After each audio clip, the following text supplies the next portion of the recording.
மக்கள் அவர்களுள் தம் தம் விளையான் வரும் அமிழ்தினும் மாற்ற இனிதேத மக்கள் சிறுதே அளவிய போல் மக்கள் மேற்கின்றல் உடற்கின்பம் மற்றவர் சொற்கேட்டல் இன்பம் செவிக்கு குழலிலிது யாழிலிது எம்பதம் மக்கள் மழலை சொல் கேளாதவர் தந்தை மகர் காட்டும் நன்றியவையத்து முந்தி இருப்பச் செயல் தம்பிந்த மக்கள் அறிவுடைமை மாநிலத்து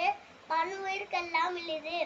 ஈன்ற பொழுதில் பெருவக்கம் தன் மகனை சான்றோர் என கேட்டதாய் மகன் தந்தைக்கு